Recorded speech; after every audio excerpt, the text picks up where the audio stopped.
tela também.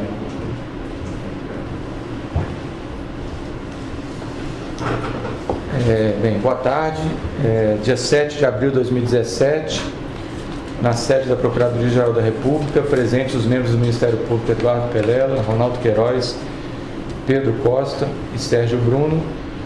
Compareceu o senhor Joézer Batista, acompanhado do seu advogado, Dr. Francisco Assis e Silva, para prestar esclarecimentos. Bem, senhor Joézer, o senhor já contextualizou a vinda aqui do senhor no termo de depoimento 1. Nesse termo de depoimento 2, nós gostaríamos que o senhor abordasse especificamente essas provas que o senhor nos apresentou, especificamente as recentes gravações que o senhor nos forneceu agora. Eu queria que o senhor fizesse isso de uma ordem cronológica e contextualizasse em que situação, em que contexto se dá essas gravações. Tá, Sérgio, boa tarde. Para começar, eu conheci o presidente Michel Temer, já tem 5, 6 anos. A primeira gravação, então, é com o presidente da República. O presidente Michel Temer eu conhecia há 5, 6 anos atrás, ele já como vice-presidente. Quem me apresentou ele foi o ex-ministro Wagner Rossi, nomeado por ele. E eu, ao longo desses anos, 5 anos, eu mantive relacionamento direto com ele, nunca teve intermediário, sempre através de... Ele me ligava, eu ligava para ele me mandava mensagem, enfim. Eu fiz várias visitas a ele, seja no escritório dele da Pan-Americana, seja lá no Jaburu, ou lá no outro escritório de advocacia que ele tem em São Paulo. Até o dia quando ele virou presidente da República, daí para frente, o então ministro Gedel, que eu já conheço de longa data, me procurou e me disse que mantivesse a continuidade do contato com o presidente se daria através dele, pelos motivos óbvios da agenda do presidente Michel passar a outra condição agora. Assim, a gente se relacionou ali através do Gedel, as minhas demandas, as questões que eu necessitava em relação ao governo, foi passado através do Gedel, até que o ministro Gedel caiu, né? E caiu e eu fiquei ali sem interlocução. Eu ainda falei algumas vezes com o ministro Gedel até ele ser investigado. Quando ele passou a ser investigado, aí eu como investigado também, eu não pude mais falar com o Gedel, pela proibição da justiça. Foi onde eu procurei o Rodrigo Rocha Louro, perguntando para ele, quer dizer, que queria tomar um café com ele para discutir, que eu queria trocar ideia com o Rodrigo, que eu precisava falar... Só fala para a gente, quem que é o Rodrigo Rocha Louro? Ele ocupava o cargo no governo? Rodrigo, ele é um suplente de deputado, ele é suplente do ministro da Justiça, ao Serralho, né? Quando ele assumiu o ministério, o Rodrigo passa então a ser deputado. Isso recentemente agora? Agora, recentemente. Mas quando eu liguei para ele ainda estava no Palácio. Ele era para o cargo nacional? Eu não sei oficialmente, ele é assessor da presidência. Assessor do Michel. Assessor da presidência. Eu liguei para o Rodrigo, falei, Rodrigo, eu precisava falar com o presidente Michel. E aí, isso era um sábado, aí passou um pouco mais tarde, ou no dia seguinte, o Rodrigo me ligou, até me comentou que o Michel teria me ligado. Eu olhei no meu celular, tinha realmente a ligação de Brasília, 061, às 5, 6 horas da tarde. Eu não conferi se essa ligação era dele, mas eu imaginei que sim. Mas no domingo, o Rodrigo me sugeriu que a gente tomasse um café no lobby de um hotel, na segunda-feira. Na realidade, eu não conheço, não tinha intimidade nenhuma com o Rodrigo. Eu me encontrei com o Rodrigo, mas eu sempre soube que ele é assessor, enfim. Se você falou o nome do hotel? É no Fazano, aqui do centro de São Paulo. No hotel Fazano, no lobby, encontrei era meio-dia, ele até se atrasou um pouquinho, chegou meio-dia e 15. E ali eu não tinha intimidade com o Rodrigo e não sabia o que eu poderia conversar com ele, o que eu não poderia. O que eu pedi ao Rodrigo, falei, Rodrigo, eu repeti essa história, pedi a ele que, olha, eu precisava falar com o presidente Michel para dar continuidade à minha agenda aqui das questões que a gente sempre tratou lá atrás. Ele imediatamente já me disse que poderia ser no dia seguinte, terça-feira à noite, lá no Jaburu, e realmente aconteceu. Ele falou: pode se preparar que você encontra com ele terça-feira à noite lá no Jaburu e tal, eu organizo a forma de você entrar lá de forma discreta. E nesse dia do almoço, o Rodrigo tentou conversar comigo, explorar o que seria, mas como eu não conhecia o Rodrigo, não tinha intimidade nenhuma de conversar nada com ele, eu me ative a esperar, então, ir lá no dia seguinte falar com o presidente Michel. Na realidade, Sérgio, a gente vem, esse negócio das gravações, a gente vem fazendo alguns registros, entendeu, de reuniões e de coisas aí, e essa foi uma delas que eu particularmente registrei em áudio, porque eu achei que seria importante, enfim, estar registrando aquela reunião. E o senhor, que dia que foi essa reunião do Palácio?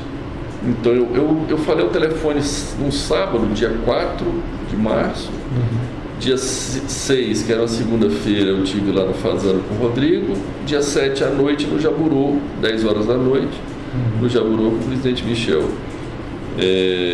Aí depois do presidente Michel me autorizar que a pessoa seria o Rodrigo, eu tive mais 2 encontros com o Rodrigo, na semana seguinte, um dia 13 e um dia 16. Essa primeira reunião no Palácio, o senhor conversou em linhas gerais o que com o presidente? Então, em linhas gerais, eu até levei uma agenda. Eu fui lá no intuito de saber basicamente o seguinte. Primeiro, voltando um pouco atrás, tem um problema do Eduardo Cunha e do Lúcio Funaro, né? Que o Lúcio Funaro é o operador financeiro do Eduardo, do esquema PMDB da Câmara, né? O esquema PMDB da Câmara é composto pelo presidente Michel, Eduardo, enfim, alguns outros membros. Eu fui lá dizer que, olha, o Eduardo está preso, o Lúcio está preso, e a gente paga lá uma mensalidade para o Lúcio, até hoje, e... Paga apenas para o Lúcio ou paga também para o Eduardo? Não, para o Lúcio é uma mensalidade, para o Eduardo foi um montante. A gente, depois que ele foi preso, a gente pagou 5 milhões de um saldo de dívida que ele tinha créditos, supostos créditos, né, por ilícitos lá de propina, que tinha ficado num saldo anterior. Isso é relacionado àquele esquema do FGTS? Não, esse era 20 milhões que é relacionado à renovação do incentivo da desoneração tributária do setor de frango, que na época o Eduardo Cunha tramitou essa prorrogação e pediu lá 20 milhões para que isso acontecesse. Enfim, na realidade eu achava que era 15, depois ele disse que era 20, então por isso ficou esse saldo de mais 5. E aí eu fui lá falar com o presidente exatamente isso, que tinha acabado o saldo do Eduardo, que eu tinha pago tudo, estava tudo em dia, mas tinha acabado. Por outro lado, que eu seguia pagando o Lúcio R$400 mil por mês, e eu queria informar isso a ele e saber a opinião dele, né? Foi onde, de pronto, ele me disse que era importante continuar isso, e, enfim. E quando o senhor mencionou... O FGTS, a propina paga anterior, já tinha sido acertado? Já tinha, isso é uma planilha, isso é uma planilha antiga que chegou a valores... Esses valores existiram, foram pagos. Sim. Era pago a propina do FGTS para o Eduardo Cunha, era paga através do Lúcio. Era a planilha que eu chamava de planilha do Lúcio, né? Naquilo se creditava tudo, seja relativa ao Ministério da Agricultura, seja relativa à Caixa Econômica, seja relativa a esses negócios da Câmara. Só para eu entender essa situação, esses valores mensais que o senhor paga e continua pagando isso ao Lúcio, e o valor que pagou ao Michel é para quê? Para garantir um silêncio deles? Qual é a razão disso? Então, agora, ultimamente, esse é que estava sendo o problema, é para garantir o silêncio dele, para manter eles calmos, né? Para manter o Lúcio calmo lá penitenciária e o Eduardo também, né? O calmo é o quê? Para eles não revelarem algum fato? Calmo, eu não sei como ficar calmo na cadeia, né? Mas para ficar em silêncio e não se revelarem, né? Enfim. Não tem algum temor de que eles fizessem colaboração premiada, que eles Olha, eu sempre recebi sinais claros de que era importante mantê-los financeiramente, a família e tal, resolvidos, né? Esses sinais vieram de onde? Começou porque assim que ele foi preso, foi muito perto de... O presidente Michel já tinha assumido, né? Foi inicialmente através do Gedel, e aí, quando o Gedel foi investigado, não podia conversar mais com ele, eu fui lá falar com o presidente. E quando o senhor falou que estava cuidando, eu não lembro a expressão que o senhor usou, do Lúcio e do Eduardo, o que o presidente falou? Eu ouvi do presidente claramente ele dizendo que era importante manter isso. A primeira missão minha lá era essa, era ir lá saber dele se o compromisso ainda era necessário, né? Ele me disse de pronto que sim. Tanto em relação ao Eduardo quanto ao Lúcio. Ele sabe quem é Lúcio. Sim, quando eu falei Lúcio, ele achou que era o Lúcio, irmão do Gedel. Eu ainda disse, não, presidente, não é o Lúcio Vieira Lima, é o Lúcio Funaro. Ah, tá, entendi. Aí foi onde ele disse, não. Ele fez algum comentário em relação ao Eduardo Cunha, a essa postura do Eduardo Cunha de... Ele fez um comentário, aquele questionário, que o Eduardo fica fustigando ele e tal. Eu entendi aquilo como um reforço à necessidade de eu manter, vamos dizer, financeiramente, né? Vamos dizer, porque o que eu entendo é que existe ali um grupo onde parte do grupo está preso, parte está no poder, né? E o Eduardo, o presidente comenta alguma coisa, se o Eduardo pretende que seja ajudado por alguém, que faça alguma coisa por ele? Ele me fez um comentário curioso que ele disse, Eduardo quer que eu ajude ele no Supremo? Poxa, eu posso ajudar com 2, com 11 não dá. Eu também fiquei calado, ouvi ele, não sei como o presidente poderia ajudá-lo. Tá. Isso foi essa gravação. Tá. Depois dessa, mais uma coisa sobre essa. Nessa reunião, o senhor disse que tinha uma agenda. Então, a primeira coisa foi falar com ele que eu estava mantendo financeiramente os dois, e o quanto isso deveria continuar e tal. Ele me confirmou que seria importante. Aí eu passei para a segunda fase, para a segunda parte da minha reunião, que foi perguntar a ele quem seria o interlocutor, dado que Gedel tinha caído. Ele me disse que era o Rodrigo Rocha Louros. E eu ainda falei para ele, ainda perguntei para ele, falei, presidente, mas todos os assuntos, que a gente conversa assuntos, né, assuntos íntimos, né? Ele me disse com a palavra, o Rodrigo é da minha mais estrita confiança. Aí, depois dessa palavra, né, eu disse, tá bom, então, da agora para frente, não lhe incomodo mais, sigo falando com o Rodrigo. E aí eu passei para a próxima parte, que já foi adiantando um pouco a ele o que seriam os assuntos que eu teria ali naquele momento para tratar com o Rodrigo, né? Foi onde eu comecei a perguntar que é assuntos relativos à CAD, relativo à CVM, comentei sobre o problema do BN10, que tinha vetado uma operação nossa. E eu tive informações de que ele intercedeu pessoalmente a favor, tentando nos ajudar, e depois ele me confirmou pessoalmente que, olha, eu falei pessoalmente com a presidenta do BN10, mas ele me descreveu, eu não sei se ele me disse que esteve no Rio de Janeiro, falando com a presidente e tal, mas que no final não deu certo, o BN10 vetou a operação. E o senhor comenta, então, isso é um tema dos BN10, CVM e CAD era o que especificamente? Então, CAD, porque CAD a gente tem vários assuntos do CAD, que a gente submete à apreciação do CAD. O CAD são, acho que 6 conselheiros, né? E o presidente do CAD está em aberto. eu fui lá exatamente dizer da importância de ter um presidente alinhado com o governo, alinhado com os interesses do governo e principalmente alinhado com o interesse dele, né? Ele naquela hora me disse que não, eu tenho uma pessoa lá que dá para ter conversa franca e tal. Eu entendi conversa franca como que vai obedecer aos interesses, né, do presidente. E CVM era mais ou menos... CVM também, que eu fui falar que iria estar trocando o presidente também, que seria importante ter uma pessoa alinhada com o governo, alinhada com os interesses dele, para que a gente pudesse, quando necessário, fazer as reivindicações, né? O senhor lembra de mais algum ponto que tinha nessa sua agenda de... Acho receita. Então, basicamente foi isso. Eu perguntei para ele sobre Receita Federal.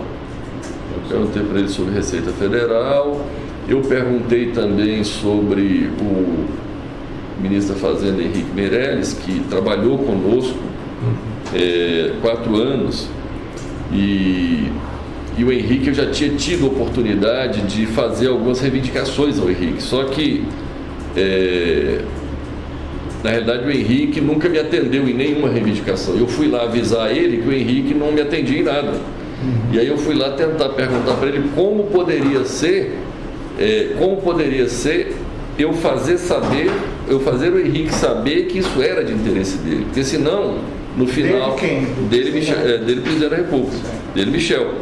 Porque eu falo com o Henrique e as coisas não acontecem. Aí eu disse, olha, presidente, nós vamos combinar algum jeito que eu peço as coisas para o Henrique e, de alguma forma, o senhor fique sabendo, o senhor vai lá e mande ele fazer. E assim se deu um pouco a conversa em torno disso e assim ficou combinado. Ele falou, pode falar com o Henrique, você me avisa o assunto ou até mesmo qualquer assunto que o Henrique vier falar comigo sobre você de interesse seu, já pode avisar para ele que tem o meu apoio. Enfim, eu fui alinhar essa parte aí desse relacionamento que não estava andando. Eu fui avisar ele que esse negócio não estava andando e como poderia andar.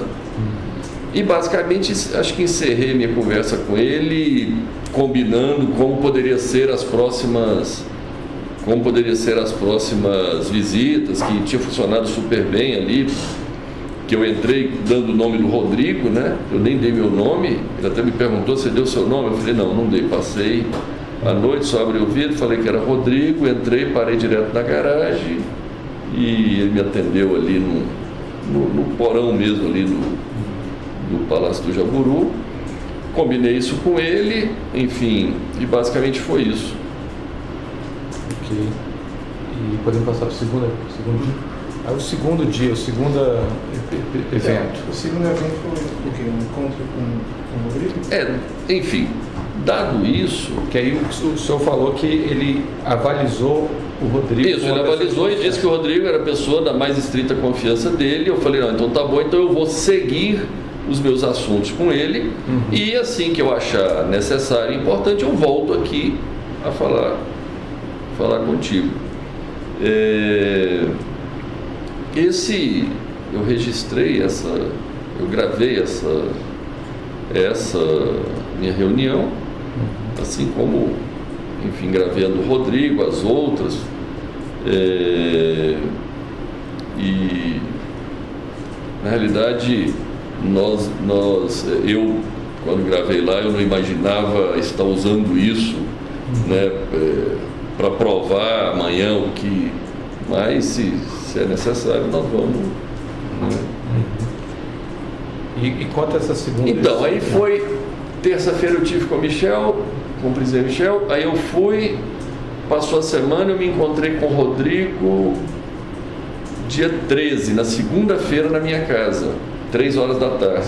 A sua casa localizada em? É no Jardim Europa. São Paulo. São Paulo, isso. Ele foi lá em casa, 3 horas da tarde, e eu comecei as tratativas com o Rodrigo. Eu disse, Rodrigo, já que o presidente ele me perguntou como foi a reunião, eu disse, foi muito boa, tratei, estou mandatado aqui a falar contigo, você é a pessoa da mais estrita confiança do presidente Michel, então vamos seguir. Eu peguei a lista de assuntos, que era o CAD, CVM, por aí vai, Receita Federal,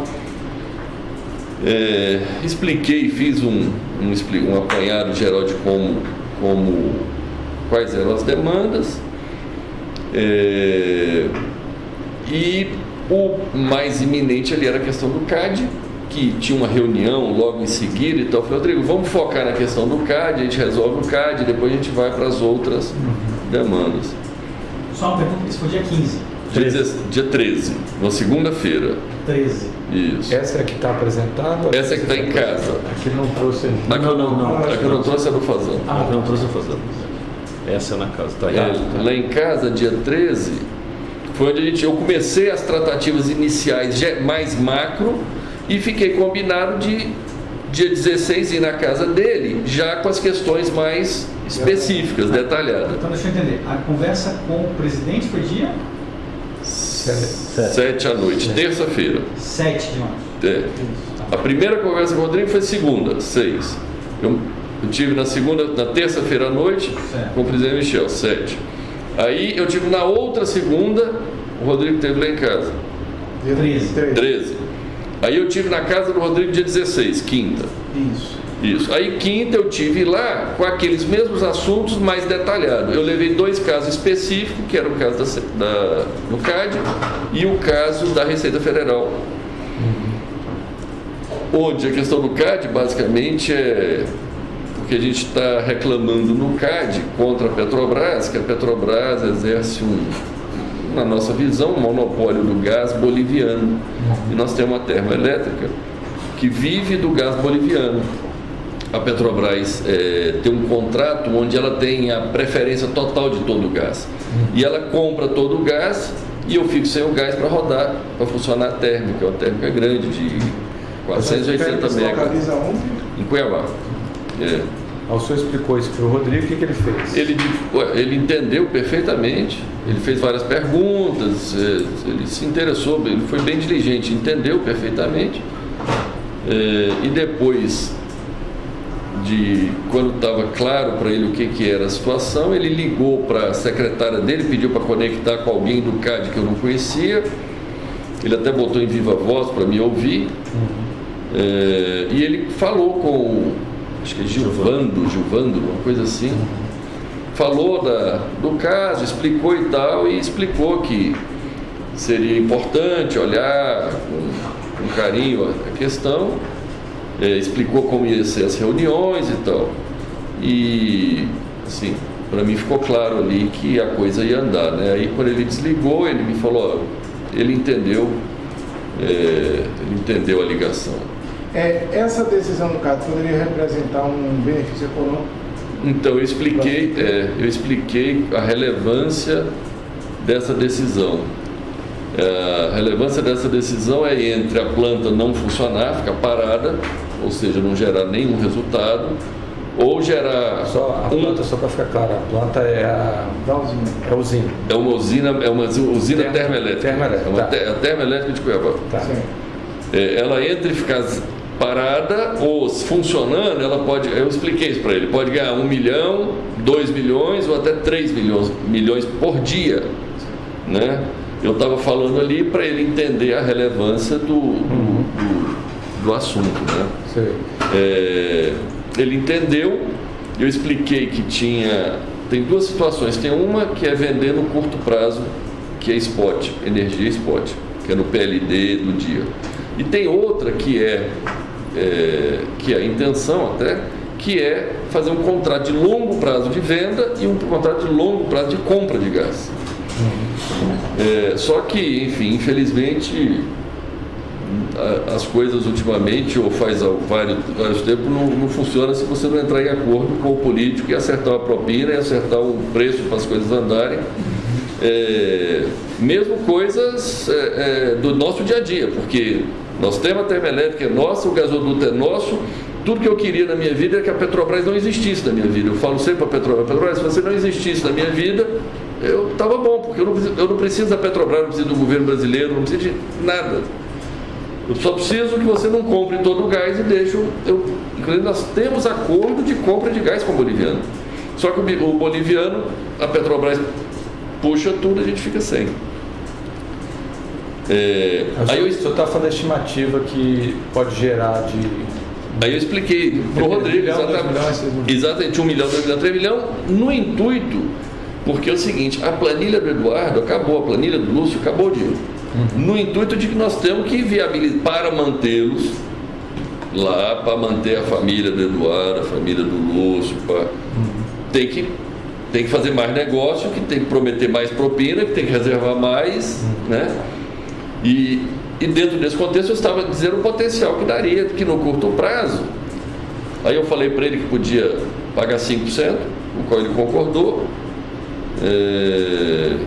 Eu expliquei que a gente abriria uma planilha e à medida do necessário a gente iria ali 5% do lucro da termoelétrica. Se desse certo. Se desse certo que o CAD dá a decisão favorável a nós para que a Petrobras fornecesse o gás para nós, porque a Petrobras compra tudo e aí ela fica monopolizada. A gente precisa do gás, a gente não consegue comprar o gás. E aí ela não vende o gás, ou quando vende a um preço exorbitante, de forma que a gente nunca consegue ganhar nada. Quando a energia sobe de preço, ele sobe o preço do gás. Quando cai de preço, ele cai o preço do gás. Então a gente fica 100% refém da Petrobras. Quando o senhor falou de 5%, qual foi a reação do Rodrigo? Não, ele disse, tá bom. Mas ele entendeu do que o senhor estava falando. 5% era 5% do lucro. Sim, propina, lógico.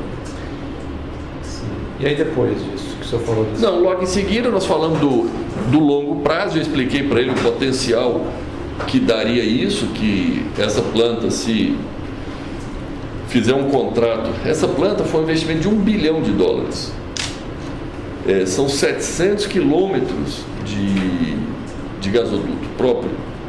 Quem investiu isso foram os investidores americanos, que se cansaram da confusão brasileira e não estavam dispostos a pagar propina para os políticos, então ficou com a planta hora fechada, hora tiveram que arrendar para a Petrobras a preço de banana.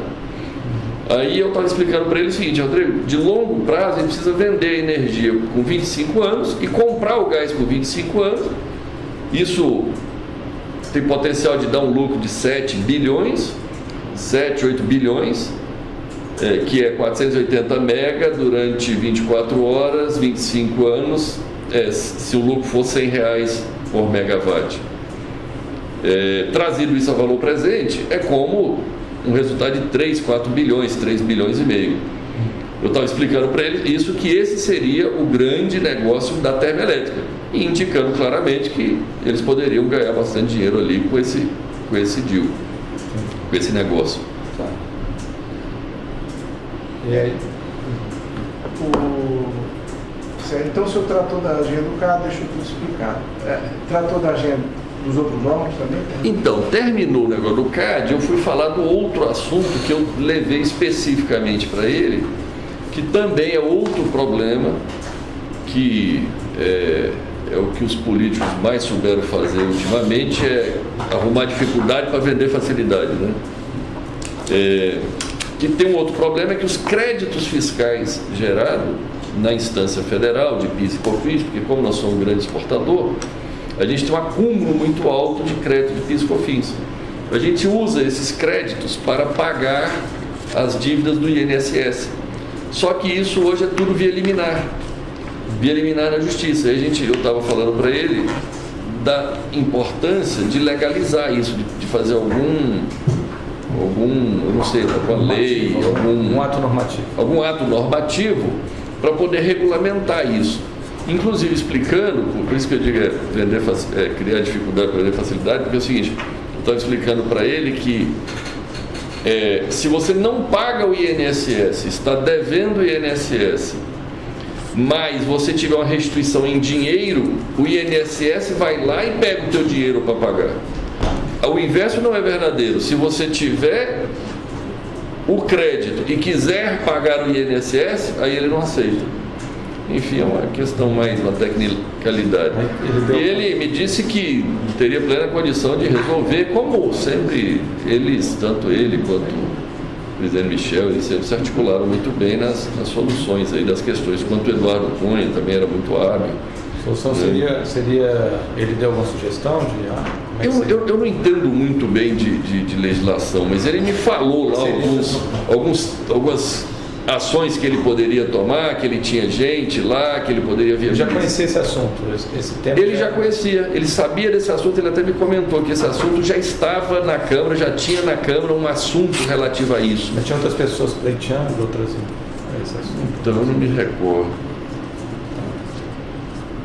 O senhor tratou da CVM também? Então, da CVM eu perguntei para ele, da CVM eu não tinha nem tenho nada específico hoje lá, eu expliquei isso para ele. Mas eu falei para ele exatamente da necessidade de ter um presidente alinhado com os interesses do PMDB da Câmara, do presidente, enfim. Ele falou que, ele na hora pegou o telefone, ligou para o secretário, esqueci o nome, acho que é o segundo ali do Ministério da Fazenda, e aí botou no Viva Voz também, falou, explorou, o secretário disse que já tinha nomeado, já tinha escolhido o nome da pessoa, e que seria nomeado logo em breve.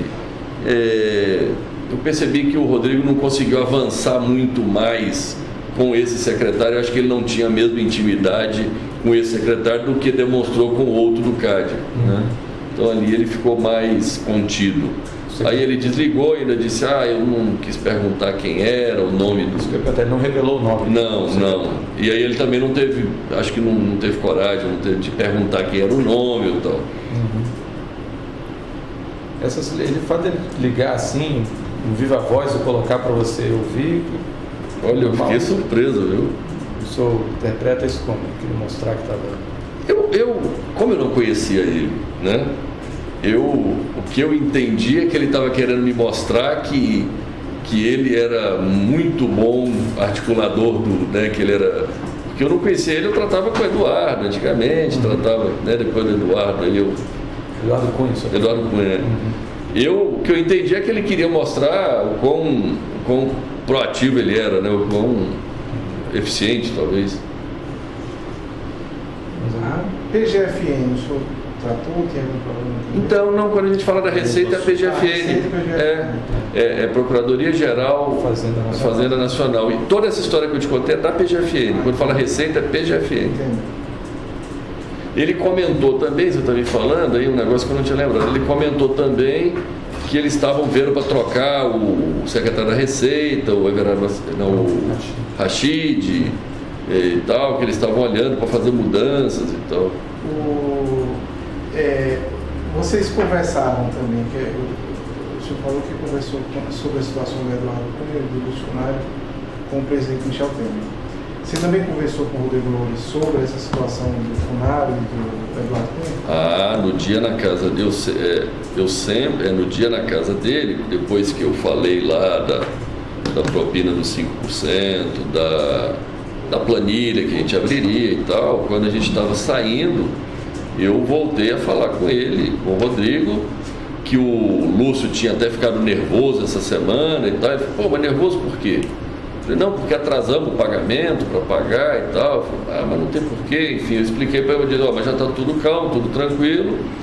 E ele me perguntou do Eduardo, eu disse, não, o Eduardo está lá, está calmo, enfim, não tenho notícia dele, está tudo bem. Enfim, aí terminou meu encontro. Mas isso foi no mesmo contexto, então, ele também havia essa preocupação de deixar calmo o Eduardo e o Lúcio. Ele perguntou alguma coisa, como é que eles estavam?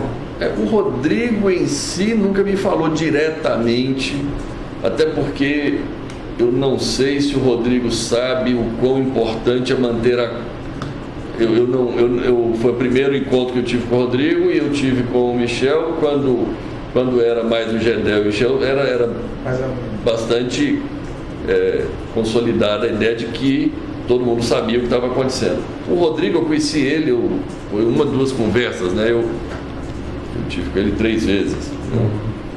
Enfim, porque eu não me relaciono com o Rodrigo, né? 100% do meu negócio é com o presidente Michel.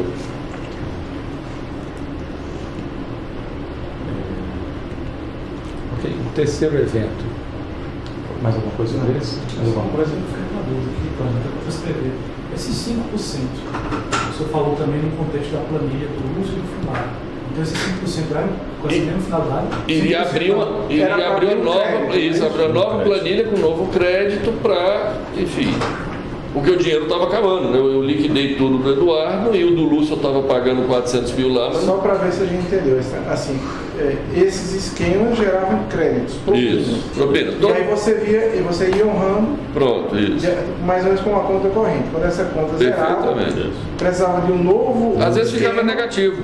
Às vezes ficava negativo, que eles continuavam pedindo, não paravam de pedir dinheiro. Às vezes ficava negativo, e eles ficavam loucos lá atrás que precisavam fazer alguma outra coisa errada para poder gerar outro crédito e...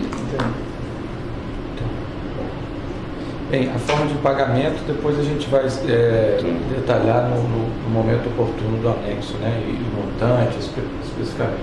Mais uma coisa? Vamos passar para o próximo evento? Vamos passar para o próximo evento. Tá. Só para deixar claro, estou tomando nota aqui de algumas coisas dos regulamentos. O primeiro foi dia 7, Quer um calendário? 7 de março. O primeiro encontro com o Rodrigo... Não, o primeiro encontro com o Rodrigo foi dia 6, no Fazano. Rodrigo, dia 6 nós não temos áudio disso. Eu tenho, é que só que eu não te dei. Não terminou. É porque eu tinha esquecido desse... Você gravou, mas não entregou. 6 de março é segunda-feira. 6 de Isso. março. Depois, o segundo... Foi no dia seguinte. No dia seguinte, dia Com o 7 aqui em presidente. Brasília. Isso. Ok. Aí depois dia 13, na Dia segunda-feira. 13, com o Rodrigo de novo. Na minha casa. Em São Paulo. Na minha Depois, casa. no dia 16, Na casa dele. Aqui. Pronto. Tá. O senhor lembra o endereço da casa dele? Do Rodrigo? É. Eu tenho, Tá, não depois lembro de você- cabeça. não, É depois você- na... fornece. Lago, É Sul, QI, Norte, QI 25. Essa é QI 25. Eu tenho. Tá, depois o senhor fornece. Mas é Lago Sul, Lago Norte? Lago Sul. Ok. Mais algum? Professor, você- O próximo evento. O próximo evento. Que o senhor- Isso encerra o assunto MDB da Câmara. Isso. Tá. Pronto. Ok. Agora você não- Agora, Então, então, teve- o senhor vai falar de um evento que Teve outro evento que eu também registrou. registrei também, trouxe aqui para vocês, que enfim, de um senador, do Aécio, Aécio Neves. o qual eu conheci ele na campanha de 2014 e nós fomos o maior doador de campanha deles. Em 2015, ele seguiu precisando de dinheiro, eu acabei, através da compra de um predinho, não sei como, lá em Belo Horizonte, por 17 milhões, esse dinheiro chegou nas mãos dele. Aí depois, no ano seguinte, 2016, ele dizendo que esses 17 milhões era para pagar restos de campanha e tal, Que já tinha acabado a eleição. que já tinha, a eleição foi em 2014. E a eleição de 2014 também teve um monte Agora, de caixa esse 2. imóvel foi uma compra normal? O imóvel está no preço de mercado? Precisava de 17 milhões e tinha um imóvel que dava para fazer de conta que valia 17 milhões, enfim. Houve um superfaturamento do imóvel para justificar esse Sem repartido, dúvida, né? A gente não estava atrás de comprar um imóvel em Belo Horizonte. E de quem que era esse imóvel? O senhor se recorda? Então, era de um Oficial. jornal. A gente depois fornece. Ah, tá. Não, só para saber, mas é uma pessoa... Uma pessoa ligada a ele. Quem indicou para a compra do imóvel foi o Foi o senador. Aécio. Tá. Aí é uma pessoa ligada, ele é um amigo dele, Tá. que tem esse imóvel. Aí esse dinheiro deve ter chegado na mão dele de alguma forma. Tá. E aí no ano. Só um detalhe, mas chegou na mão... Mas como é que foi o pagamento para o dono do imóvel? Foi legal, foi via banco isso, mesmo. Isso. Tá. De acordo com a escritura É de do Minas. imóvel. Esse ano. É de Minas. De Minas, tá. Aí tudo bem, de alguma forma chegou na mão do Isso. senador e... E aí, quando foi em 2016, um dia na casa dele, ele me pediu 5 milhões lá e eu não dei. E logo começou as investigações em cima de mim. Eu até chamei esse amigo dele, o Flávio, pedi a ele, pelo amor de Deus, parar de me pedir dinheiro, porque eu já estava sendo investigado e ele lá, É Flávio de quê? eu não lembro. Depois eu posso te dar o Flávio nome. Jacques Carneiro. Flávio Carneiro. Carneiro, É esse, tá. né? Aí o senhor pediu para não... E aí eu pedi o Flávio, falei, Flávio, pede o Aécio lá, pô, ele me pediu 5 milhões lá para pagar advogado, mas eu não posso, eu estou sendo investigado. Já tinha começado a ser investigado na CEPS. Sei. Uma operação CEPS. Aí ele foi, acho que falou com o Aécio, porque tanto é que o Aécio parou de me ligar, nunca mais me ligou. Aí quando foi Aí tinha sumido, o Aécio tinha sumido. Quando foi agora em janeiro ou fevereiro, em fevereiro, eu recebo, enfim, uma ligação de um amigo em comum. Fevereiro de 2017. Isso. De 2017. Eu recebo uma ligação de um amigo em comum dizendo assim: Joesley, você tem como receber uma pessoa sábado? Eu não sabia quem era nem nada, mas como era uma pessoa conhecida minha, eu disse: tem. Enfim, eu estava até na escola, nós temos uma escola, um projeto social nosso. Eu estava lá no sábado e tal, chega uma pessoa, quando eu vejo, se apresenta como Andréa Neves, irmã do Aécio. Aí ela foi lá, me disse que o Aécio mandou me procurar e tal, precisava de 2 milhões para pagar advogado. E que seriam advogados que a gente já trabalhava. Na época eu tomei nota lá e disse: André, me dá teu número aqui, deixa eu ver, deixa eu pensar, porque pagar nota de advogado não dá mais, porque eu já estou mais do que investigado e ainda ter superfaturamento de advogado por serviço não prestado, para poder, esse negócio vai dar errado. Inclusive eu avisei a ela que no fundo nós precisávamos era tentar arrumar, maquiar, fazer uns contratos fictícios ali para tentar dar ar de legalidade do que a gente tinha feito em 2014, da campanha, que teve um monte de coisa ilegal lá que a gente fez na época da campanha. Aí ela entendeu, tal, tudo bem. Eu sei que eu sumi, eu não fiz nada. O primo do Aécio procurou a pessoa que trabalha comigo. E aí falou, cobrando, falou: esse primo? É o Fred que procurou o Ricardo. Certo. Aí o Fred procurou o Ricardo procurou o Fred, alguma coisa assim, para acertar esses contratos, esses negócios. Aí, lá no meio da conversa, discutindo como acertar esses contratos fictícios e tal, o Fred cobrou de novo. E aí o Ricardo veio me cobrar. Foi quando eu falei: Ricardo, é o seguinte, eu só converso esse assunto com a Aécio, eu não conheço a irmã dele. Ele manda a irmã dele num sábado vir me procurar. Se o Aécio fala comigo, eu posso pensar o que fazer, mas se o Aécio falar comigo, eu não vou fazer. Tá bem. Eu falei isso, teve um sábado, um domingo, eu não entendi bem. André me liga, me perguntando se eu ia ao Rio de Janeiro, se eu estava indo no Rio. Eu falei: não, André, eu não estou indo no Rio, eu estava em viagem. Ele falou: não, então eu confundi e tal. Como é que faz aquele negócio? Eu disse: olha, eu preciso falar com teu irmão. Assim, eu acho que o Ricardo com o Fred lá marcou na sexta-feira seguinte. 24. Você lembra disso? Dia 24 de março. Na sexta-feira. Recente, tá? Tá, então pronto, dia 24 de março.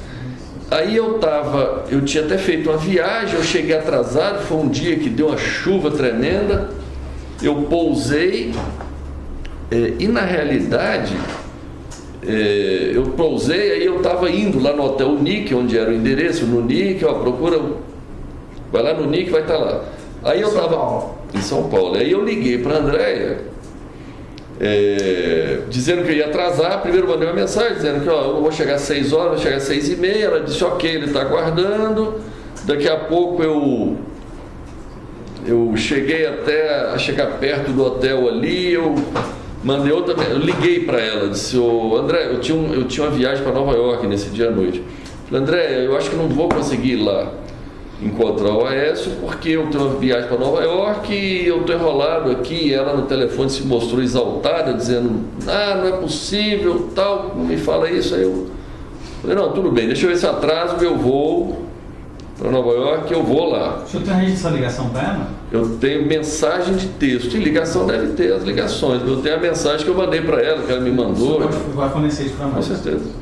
Aí eu falei: tá bom, então eu vou lá. Cheguei lá, já tinha uma pessoa, devia trabalhar com ele, me esperando. Eu subi no quarto, no 7º andar. Aí cheguei lá, enfim, ele estava meio exaltado, acho que falando com algum repórter, porque alguém... Quando o senhor subiu direto ou se identificou na... Não, eu subi direto. Tinha alguma pessoa me esperando lá na porta já do hotel. Quando eu cheguei, essa pessoa que eu não conheço, deve trabalhar com ele, já me levou direto, subiu, eu não fiz registro nenhum. O senhor chegou com o seu carro? Com o meu carro, parei no valet e subi. Tá. Aí subi, fui direto lá, cheguei lá, ele estava meio exaltado, acho que falando com algum repórter, algum jornalista sobre algum problema, acho que sobre a delação da Odebrecht. Aí desligou e tal, ainda reclamou que o pessoal da Odebrecht delatou ele e tal. Enfim, eu fiquei calado. Ele sentou, acalmou um pouco lá e aí se deu, nós começamos a conversar. E qual foi o primeiro ponto do diálogo da conversa? Então, basicamente, a conversa com o Aécio... O senhor, quem marcou foi ele que tinha uma pauta ou o senhor também tinha uma pauta? Porque ele queria os 2 milhões, Isso, né? 2 milhões. Mas antes de tocar nesse tema, ele falou de alguma coisa quando ele desligou? Qual foi o comentário dele sobre ele? Então, com o Aécio, primeiro ele se mostrou bastante incomodado com o negócio da delação da Odebrecht. Depois ele fez comentários em relação à necessidade, que ele tinha conversado com o Rodrigo, que tinha conversado com o presidente Michel na necessidade. Rodrigo Maia, né? Presidente da Câmara, que eu não conheço. Que eu não conheço. Aí falando que negócio do abuso de autoridade, que tinha que aprovar o abuso de autoridade, tinha que aprovar o negócio do Caixa 2 para poder resolver os problemas, se livrar desses problemas e tal. Aprovar o negócio do Caixa 2 é o quê? É a lei, né, do Caixa 2 para anistiar o Caixa 2 para resolver. Inclusive eu comentei com ele, eu falei, pois é, Aécio. Inclusive porque é o seguinte, eu relatei para ele, eu falei, até chamei o teu pessoal lá, o teu primo, o pessoal, está reunido lá, vendo como é que nós vamos fazer os contratos fictícios ali para dar ar de normalidade naquilo, porque, enfim, eu expliquei para ele que tem vários, tem de publicidade, tem de pesquisa, tem de toda a natureza, da época da campanha, 2014. Eu expliquei para ele que, apesar do Lúcio Funaro estar preso, vamos dizer, a única coisa que está dando certo até agora é um contrato fictício que eu tenho com o Lúcio, de 100 milhões, e que eu falo na imprensa que tem esse contrato e tal, né? Enfim. Aí eu falei, olha, tem que dar arma de normalidade. Ele falou, não, mas nós vamos dizer que terça-feira seguinte estava acertado que ia passar a lei do Caixa 2, ia estar tudo resolvido e tal. Eu falei, pois é, mas depois tem a questão do abuso de autoridade. Ele falou, realmente e tal. Enfim, se deu nesse ano. Logo em seguida eu falei para ele agora dos 2 milhões, eu expliquei para ele que não dá para pagar advogado, que ia ser remontar mais problemas. Eu sugeri ele de pagar em dinheiro. Eu falei para ele, falou, mas como paga? Eu disse, se for você que vai receber, eu pago pessoalmente. Se for alguém, eu mando alguém. Se for alguém que trabalha contigo, eu mando alguém que trabalha comigo. Resolvendo ali, ele nominou que seria o Fred, queria cuidar disso, terminado. Fred, o primo dele, terminada a história dos 2 milhões, que ia ser tranches de 500 mil por semana. Seriam 4 pagamentos de 500. 4 pagamentos de 500, isso. Não semanais consecutivos, porque a gente tem dificuldade de arrumar dinheiro, tanto dinheiro assim. Aí então deixa para marcar, mas tem uma periodicidade já definida ou não? Não. A semana liga, combina. É combinado entre você e o Aécio ou entre eu e o Aécio, que está combinado. A operacionalização se dá com o Fred e o Ricardo. Tá. Isso. Agora o Aécio não se mete mais porque a decisão foi tomada. Foi tomado 2 milhões, vai ser em dinheiro, vai ser o Fred, vai ser o Ricardo. Aí os dois se acertam. Tá. Desse valor, já houve algum pagamento? Teve acho que Teve o primeiro. O acerto foi dia 24. Dia 24. Esse primeiro pagamento, você sabe quando foi? Acho que foi ontem. Ontem. Se concretizou mesmo? Tá. Quem fez o pagamento da sua parte? Foi o Ricardo. O Ricardo, que vai no seu depoimento ainda, né? Esse dinheiro, como é que foi? O senhor sabe detalhes? Como é que foi gerado o dinheiro? Que foi em espécie, né? É espécie, recebimentos nossos. A gente recebe muito, a gente recebe na Coroca, mas recebe em espécie. E onde é que foi pago isso? Em que local? Puxa, eu não sei os detalhes, Vamos tem que ver com o Ricardo. Eu estava viajando, estava fora do país. O que mais que foi tratado nessa... Enfim, aí tem uma questão. Esses 2 milhões, a irmã relata que era para pagar um advogado que ele estava precisando, ou era para receber por intermédio do advogado. O que eu quero dizer é o seguinte, ele já chegou a pedir dinheiro para pagar a dívida de campanha, etc. Esses 2 milhões, ele disse para que ele ia usar, não, ou os advogados seriam um instrumento Eu não sei. Tipo. para transitar esse dinheiro. Mas quando pede sempre é para pagar alguma coisa, para o que o senhor falou, né? Ou é a dívida passada de campanha, para financiar a campanha. Me corrija se estiver errado, o senhor falou mais cedo que era para inserir isso numa nota de advogado que já trabalhava com o senhor. Isso, para pegar advogado que já trabalha conosco. Superfatura, põe mais R$1 milhão. Isso, só que isso aí eu não aceitei. Ele falou, não, isso não dá. Vamos tentar pagar. Inseriam os advogados? Eu não lembro de cabeça. Se for importante, eu tento pegar. Se puder trazer depois quem seriam os advogados. Então. Ele me falou na época, eu não sou ligado a ele, eu não conheço os advogados. O Ricardo sabe? Pode ser que saiba, tem que perguntar para ele. Então tá. Mas aí tem se esse nome está mencionado nos áudios? Não lembro, acho que não. Bem, depois quiser consultar também. Nós verificamos. Outra coisa, porque eu nem dei assunto ao advogado, porque a gente já está cheio de problema nas notas passadas, né, precisando, enfim, aí falou, eu não posso gerar mais problema ainda. Tá. Qual o tema que foi tratado nessa conversa? Depois do 2 milhões? Pronto. Aí encerrou então a questão do 2 milhões, eu fui perguntar a ele, consultar a ele sobre a Vale. Porque na realidade, deixa eu voltar um ponto aqui, quando a irmã dele me pediu 2 milhões... Já que o outro tema passado, porque ele chegou a comentar de duas leis. Uma seria a lei de abuso de autoridade, que tinha que aprovar. E a falou que também. E a do Caixa 2. E a do Caixa 2, que era uma anistia geral. Pronto, e tal. O que mais que ele falou? Estava sendo feito de que forma e se está sendo feito, se está sendo concretizado, em que pé que está isso? Ele me disse que iria ser votado esse negócio terça-feira, que já tinha conversado com o Rodrigo Maia, que tinha falado com o presidente Michel Temer. Ele disse que estava articulado. Dizia ele que não fazia outra coisa a não ser isso, a cuidar dessa situação, da tentativa de aprovar essas duas leis. Né? E ele falou mais como é que seria feito, especialmente essa da anistia. Essa da anistia seria para pagar, para tentar minorar os efeitos inclusive dessa delação da Odebrecht que o senhor comentou. Isso. Ele deu mais algum detalhe de quem mais estava inserido nesse contexto de aprovação de medida legislativa? Não me recordo.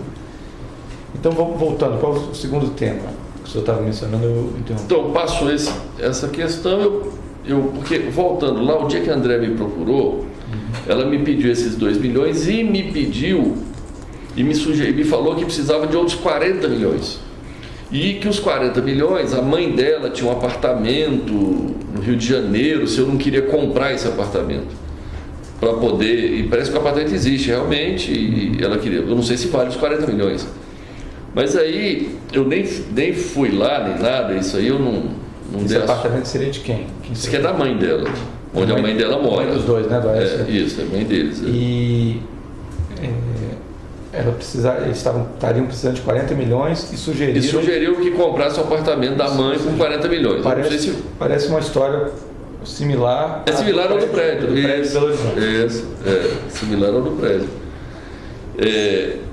Sim, ela aí por causa dos 40 milhões eu falei para o Aécio, eu fiquei sabendo que você é que está nominando o presidente da Vale.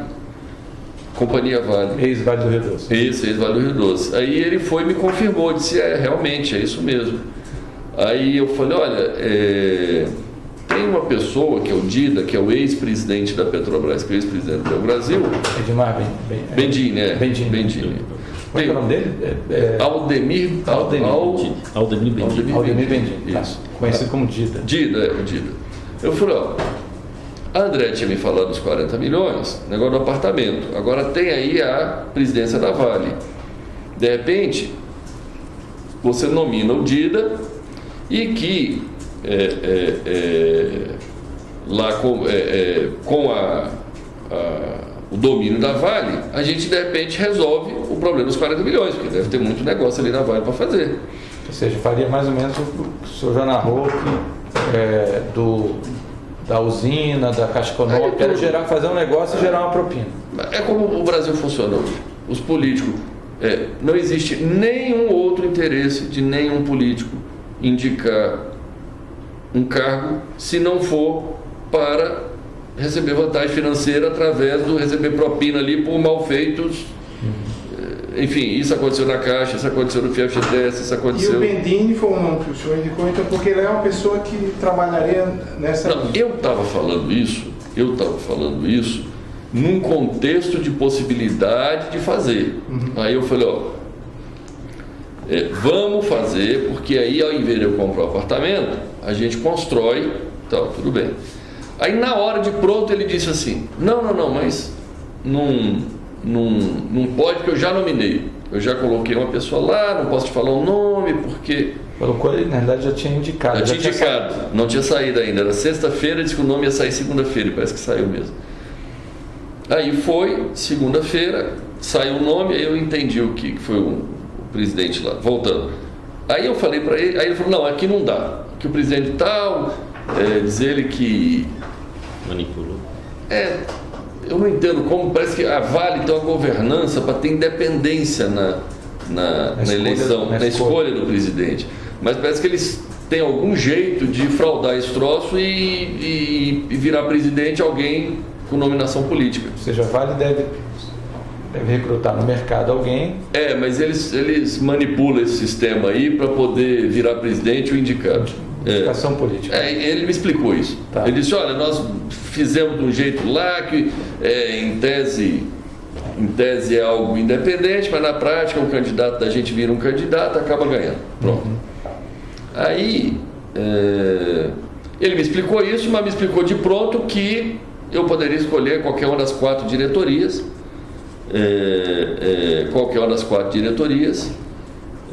que eu escolhesse lá e tal, que botava quem eu quisesse, se fosse o Dida, eu botava o Dida, ou pronto.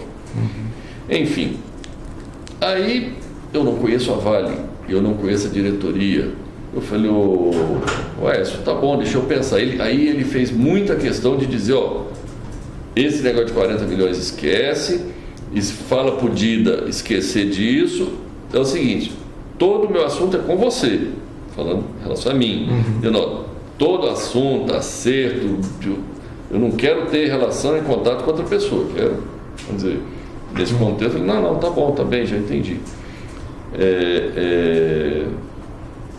E aí ficou assim, o negócio da diretoria da Vale para poder ser, de repente, a solução para gerar o tal dos 40 milhões e coisa.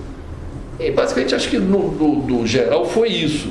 Aí depois tem que pegar o áudio e lembrar de outros detalhes. Mais alguma coisa? Valela? Pedro? Eu só tenho, na verdade, uma dúvida. Lá atrás, voltando ao primeiro tema, você falou que tinha um esquema PMDB da Câmara. Isso. Lá atrás, no primeiro tema. Isso. Na hora que eu estava dando notas aqui, o senhor falou que havia alguns envolvidos, que eu sabia. Nominou o presidente Michel Temer e nominou mais algumas pessoas. E de algumas pessoas. O senhor tem conhecimento de quem seria que participaria disso? Então, eu posso falar só dos que eu efetivamente fiz negócio, que é com o presidente Michel, com o Eduardo e com o Lúcio. Só para Eduardo Cunha. Eduardo Cunha e Lúcio Funaro. Isso é do que eu tenho conhecimento. Ok. Agora, que eu tenho conhecimento também, que o Michel Temer foi quem, o presidente Michel é quem nominou Wagner Rossi na época, e ele é que nominou todos os ministros da Agricultura até antes da Cátia Abreu. Foi a nominação dele. Eu ouço na imprensa que o ministro Eliseu Padilha, que eu nunca tive, eu conheço ele, mas nunca tratei de nada ilícito com ele. Aí tive já eu conheço o Moreira Franco, a minha vista aqui é o grupo do presidente Michel, né, que é o Moreira, Eliseu Padilha, o Gedel, que eu ouço na imprensa, né? Agora, negócio, desse grupo, o negócio era através do Eduardo Cunha. Entendi. Tem mais um ex-parlamentar desse grupo. O senhor já teve algum tipo de negócio com o ex-deputado Henrique Eduardo Alves? Não, também não. Mas eu sei que é do grupo. Né? Eu ouço falar e sei, já ouvi deles ali. Né? Na realidade, complementando aqui, tá? Eu ouvi isso, não é só da imprensa, não. Eu já ouvi isso deles. Deles, né? Tá? De que esse é o grupo deles. Entendi.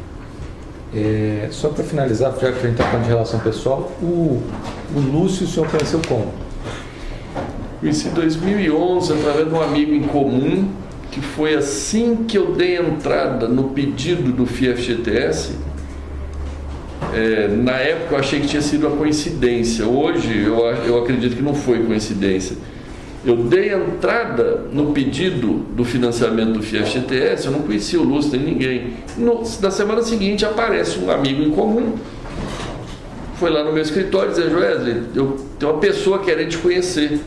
Aí foi lá, me apresentou, falou: esse rapaz chama Lúcio Funaro, ele quer te conhecer, eu não sei o que é. Saiu da sala e me deixou sozinho com o Lúcio. Aí o Lúcio veio dizer: você deu entrada lá no FIES-FGTS, no pedido, eu tenho como lhe ajudar, eu tenho pessoas lá e tal, e se referiu ao Fábio Cleto. Fábio Cleto, tá. Foi daí para frente que isso acabou virando o modus operandi do Lúcio e do Eduardo, e que eu entendo do grupo ali, que ficam mapeando aonde você faz negócio, negócios legítimos seu no dia a dia. Vamos dizer, esse negócio do FIES-FGTS, nós construímos a fábrica. A fábrica existe, construiu, não foi desviado o dinheiro, a gente paga o juro, está lá. Só que, assim como os outros, eles ficam mapeando aonde é que você tem problema, onde é que você tem negócio, eles vão lá, criam um problema, cria dificuldade, você faz um acerto com eles, aí a coisa anda. Basicamente esse é o modus operandi dessa turma. Alguma coisa? Não, mais nada. Pedro? O senhor quer construir? Tá. Então, o senhor quer falar mais alguma coisa sobre esse tema? Porque a gente ainda depois tem outros... Não, comentou aqui. Tem mais alguma gravação que o senhor queira mencionar? Não. Tá.